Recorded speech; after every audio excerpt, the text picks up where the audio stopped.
আসসালামু আলাইকুম রহমতুল্লাহ।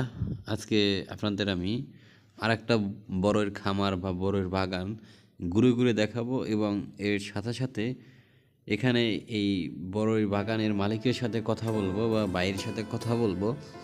এখানে তার আনুমানিক কত টাকা খরচ হয়েছে বা প্রাথমিক পর্যায়ে সে এটা কিভাবে শুরু করছে এবং কতটুকু জায়গা নিয়ে শুরু করছে এবং তার সাথে সাথে কত টাকা তার খরচ হয়েছে এবং এই খরচ কত বছরে তার উঠিয়ে আসছে, এইসব বিষয়ে বিস্তারিত আজকে আলোচনা করব। আমার সাথেই থাকুন আপনারা।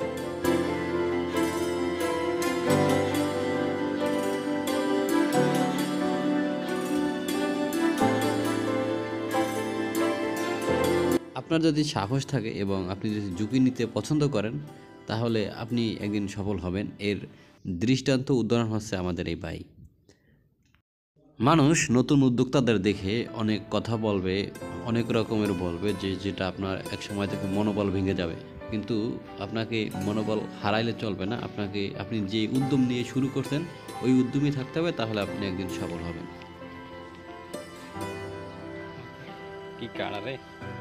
আসসালামু আলাইকুম ভাই। ওয়ালাইকুম আসসালাম। ভাইয়া, আপনার এখানে 3টা বাগান দেখলাম আমরা ঘুরে ঘুরে। 3টা এখানে 3টা আপনার কতটুকু পরিমাণ জায়গা আছে? 2 একর। 2 একর জায়গা আছে। আচ্ছা, এই 2 একর জায়গায় বাগান করতে আপনার আনুমানিক কত টাকা খরচ হয়েছে? আনুমানিক প্রায় 12 লক্ষ টাকা। 12 লক্ষ টাকা খরচ হয়েছে। জায়গায় আপনি কত পিস চারা রোপণ করছেন? চারার হিসাবে বলতে পারবো না, কারণ প্রাথমিকভাবে আমরা চারা লাগাইছি 5 হাত বাই 5 হাত। এখন তো এটা একটা করে মাছ থেকে উঠে নিয়েছেন। এই বাগানে আমার গাছ ছিল প্রথম বছর 450। এবার গত বছর আবার সম্পূর্ণ উঠাইয়া আবার নতুন করে লাগাইছিলাম, তখন লাগাইছি 300, এখন মানে 150-এর মতো আছে। 150-এর মতন আছে। আচ্ছা, এখানে আপনি কত বছর থেকে এই কাজের সাথে জড়িত আছেন? 3 বছর। 3 বছর। আচ্ছা, আপনি তো আনুমানিক 12 লক্ষ টাকা খরচ করছেন। এইখানে আপনার জায়গা কি, তো আপনার এই জায়গাও তো মাটি ভরাট করে উঁচু করা লাগবে। হ্যাঁ, মাটি ভরাট। এটা টোটালি খরচ 12 লক্ষ টাকা হয়েছে চারাটার সহ। আমার এটা প্রথম বছর আমি এই খামারটা মূলত করি। এই খামারটা প্রথম বছর আমার 6 লক্ষ টাকা খরচ হয়েছিল, তো আমার ইনশাআল্লাহ প্রথম বছর এটা উঠে আসছে। এখন আপনি যে 3 বছর থেকে করেন, মানে আপনার বাগান করেন, এখান থেকে আপনি যে 12 লক্ষ টাকা খরচ এই 3 বছর উঠে আসছে?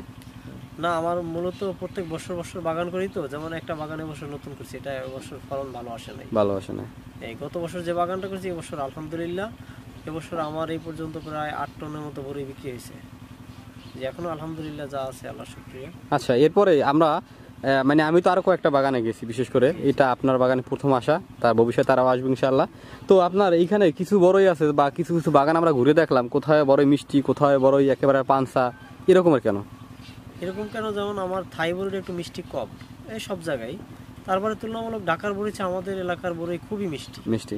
এটা কি আপনার জায়গার অনুপাতে হয় নাই?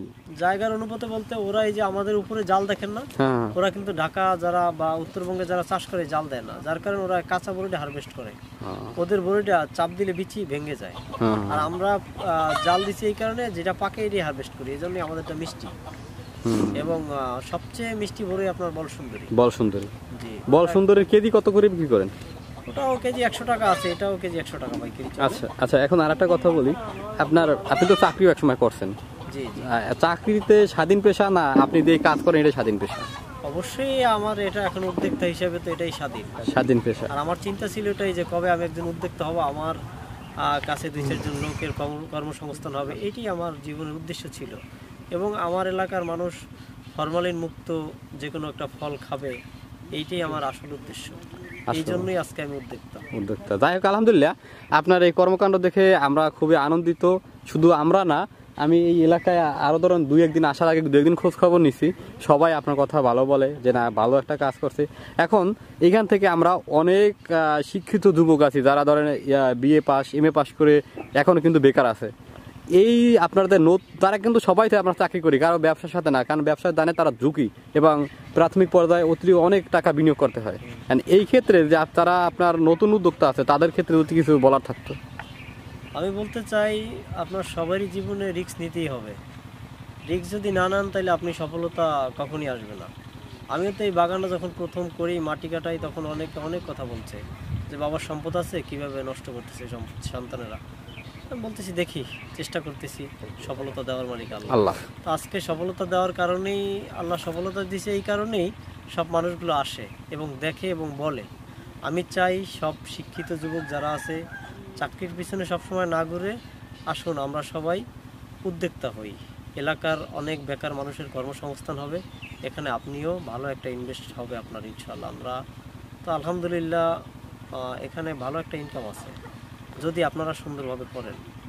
আমাদের কাছে আসলে আমরা ওই পরামর্শ দিই ইনশাল্লাহ। না, এর জন্যই তো আসা আপনাদের কাছ থেকে। আমরা অনেক কিছু, আমারও অনেক কিছু ব্যক্তিগতভাবে শেখার আছে। আর একটা বিষয় হলো, আপনার এখানে দেখি যে আপনার প্রত্যেকটা ব্যারেরিতে লোকাড়া, এই লোকাড়ার উদ্দেশ্য কি? মানে এই পানিগুলো পানি নিষ্কাশনের সুন্দর একটা ব্যবস্থা দরকার। না তো গাছ মরে যায় আর কি। আচ্ছা, আর আপনার গাছের গোড়া থেকে কতটুকু দূরত্বে সার প্রয়োগ করা লাগে? গাছের দূরত্ব থেকে আপনার আমরা প্রাথমিকভাবে হয়তো আপনার 3 ফিট থেকে 4 ফিট দূরে সার দেই। 3 ফিট। আবার যখন গাছ বেশি বড় হয়ে যায় তখন আমরা হয়তো 5-6 ফিট দূরে দেই। আচ্ছা, বড়ই তো মিষ্টি হওয়ার আরও একটা কারণ আছে। সেটা হলো যে আমরা যতটুকু জানি বা পড়েছি বইতে, যে সেটা হলো সার অনুপাত, অর্থাৎ প্রত্যেকটা গাছের সার অনুপাত যে প্রয়োগ করে, সার প্রয়োগ করার পাশাপাশি কিন্তু বড় বলে মিষ্টি হয়। সার প্রয়োগ করা মূলত বড়িটা একটু বড় হয়, মিষ্টি তো ইনশাল্লাহ অবশ্যই হবে।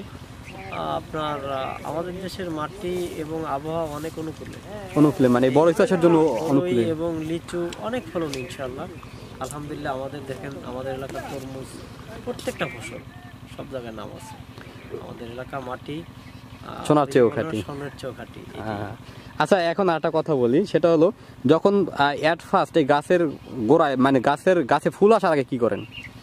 গাছ শুরু থেকে তো আপনার লাগাইতে হবে, লাগানোর পরে এটার অনেক পরিচর্যা আছে, সার দিবেন। মানে এটা বলি না, বলছি যে একটা গাছের 1 বছর বয়স, ফল হয়েছে, এবার আবার ফল হবে, ফল হওয়ার আগে কি কাজ করেন আপনারা? ফল হওয়ার আগে আমরা সার দিব, সার দেওয়ার পরে স্প্রে করতে হবে। অর্থাৎ এরপর তো এই স্প্রের আগে কি ফুল আসে, মানে স্প্রে মানে আপনার, আমি বলছি কি যে ফুল আসার আগে কি করণীয় কাজ? ফুল আসার আগে আমরা সার দিবেন। আর এবার ফুল আসার পরে কি কাজ করেন? ফুল আসার পরে সার দিতে হবে, সার আর দিতে হবে না, যখন গুটি আসবে তখন আমরা সার দিব, আর ফুল আসার পরে আমরা স্প্রে করব। এই হলো প্রাথমিক কাজ। আর এবার ফল আসার মানে কতদিন পর পর স্প্রে করতে হয়? ফল আসার বলতে আপনি গুটি যখন পুরোটা বের হয়ে যায় তখন আমরা স্প্রে শুরু করি, তখন 15 দিন পর স্প্রে করে চলে। আলহামদুলিল্লাহ, আপনার সবকটা বাগানে ঘুরে ঘুরে দেখছি, যদি আপনি আমার সাথে থাকতে পারেন আপনাদের কর্মস্থা, তা আপনাকে আমাদের পক্ষ থেকে অসংখ্য ধন্যবাদ। আমরা আপনাদের এলাকায় আসছি, আরো বিগত দিনগুলো তো থাকবো ইনশাআল্লাহ, আপনার সাথে দেখা হবে, কথা হবে। আর আপনার কাছে আসবো মাঝে মাঝে বিভিন্ন পরামর্শ নেওয়ার জন্য। আর আমরা চেষ্টা করব আপনি আরো অনেক দূরে আগাই যান, আল্লাহর রহমতে আপনি যতটুকু করছেন এর থেকে আরো বড় আগাই যান, আপনি আরো জীবনে অনেক কিছু অর্জন করেন। আপনার জন্য পরবর্তী জীবনের জন্য শুভকামনা। জি, আপনার জীবনের শুভকামনা। আসসালামু আলাইকুম। ওয়ালাইকুম আসসালাম।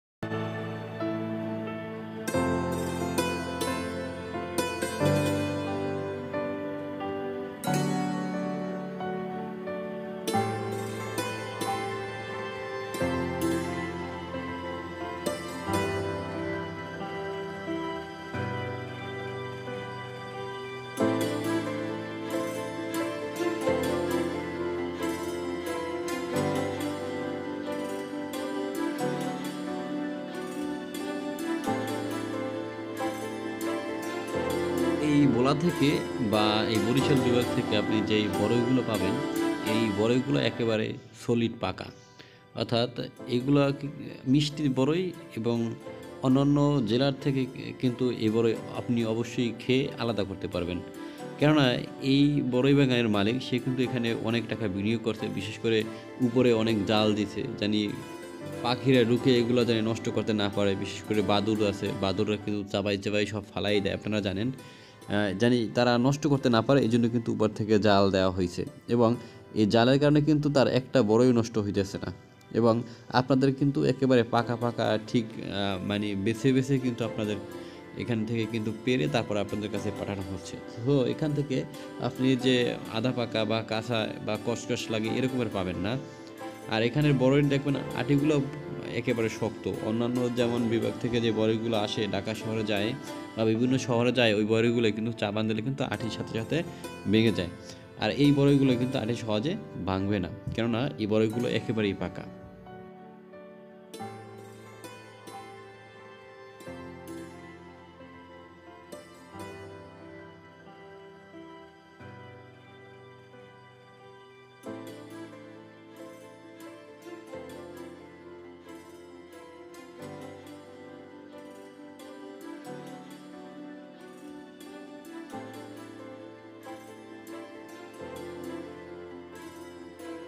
প্রাথমিক পর্যায়ে এই বায়ের মতন অল্প পরিসরে শুরু করেন। তারপরে পরীক্ষা নিরীক্ষা করেন যে আপনার যে জায়গা বা জমিটুকু আছে সেই জমিতে এই বড়ই বা আপনি যেই ফসল ফলাতে চান সেটার জন্য উপযুক্ত কিনা বা আবহাওয়া তার অনুকূলে কিনা। যদি অনুকূলে দেখেন তাহলে আপনি এর পরিসর বাইরের মতন আস্তে আস্তে একটু একটু করে বাড়ান, তাহলে আর কিন্তু আপনার লস খাওয়ার কোনো সম্ভাবনা নাই। কিন্তু তার আগেই যদি আপনি দেখা যায় এই পরীক্ষা নিরীক্ষা না করে যদি অনেক টাকা ইনভেস্ট করেন আর যদি সেই ফল বা সেই ফলটা যদি সেই জায়গার জন্য বা সেই আবহাওয়ার জন্য উপযুক্ত না হয় তাহলে কিন্তু আপনি অবশ্যই ধরা খাবেন। আপনাকে বলি, আমি সবাইকেই কথা বলি যে আগে আপনি সেইখানে পরীক্ষা নিরীক্ষা বিভিন্ন বিচার বিশ্লেষণ করে তারপরে একটা উদ্যোগ নিন এবং অবশ্যই আপনি যদি এই বিচার বিশ্লেষণ করে নিতে পারেন তাহলে আপনি অবশ্যই সফল হবেন। আর প্রত্যেকটা মানুষের জীবনেই কিন্তু এইভাবে ঝুঁকি নিতে হয়, আর জানি ঝুঁকি না নিলে কিন্তু সফল হওয়া যায় না। বিশেষ করে এই বাইরের কাছ থেকে এসে আমরা যা শুনলাম বা আজকে যা শুনলাম, এখান থেকে যারা নতুন উদ্যোক্তা আছে তারা কিন্তু এখান থেকে সাহস নিতে পারে। আর অবশ্যই আপনাদের যদি পাইকারি দামে বড়ই লাগে বা আপনাদের চারা লাগে তাহলে অবশ্যই আপনারা আমার সাথে যোগাযোগ করবেন এবং আমি আমার মাধ্যমে আমি তাদের সাথে যোগাযোগ করে তাদের বড়ই বা আপনাদের যদি চারা লাগে সেগুলো আমি এনে দিতে পারবো ইনশাল্লাহ। অলস অথবা বেকার এই দুইটাই মানুষের অস্তিত্বকে বিসর্জন দেয় এবং এই দুইটাই মানুষকে কিন্তু গরিব থেকে আরও গরিব করে তোলে। আমরা যারা শিক্ষিত যুবক আছি আমরা আসুন আমরা নতুন নতুন উদ্যোগ নেই এবং নতুন নতুন উদ্যোগ নিয়ে আমাদের দেশটাকে সাফল্যের পথে এগিয়ে নেই। এর পাশাপাশি আমরা নিজেরাও স্বাবলম্বী হই, আমাদের দেশের অর্থনৈতিক অবস্থাও আরও উন্নত হোক। সবার কাছে একটাই অনুরোধ, আমরা সবাই অলস এবং বেকার না থাকি, আমরা পড়ালেখার পাশাপাশি হলেও কিছু একটা উদ্যোগ নিয়ে ছোটোখাটো হলেও করার চেষ্টা করি। সবাই সুস্থ থাকেন, ভালো থাকেন। আল্লাহ হাফেজ। আগামীতে আবার আপনাদের মাঝে অন্য কোথায় বা অন্য কোনো কিছু নিয়ে আপনাদের সামনে হাজির হব। আল্লাহ হাফেজ।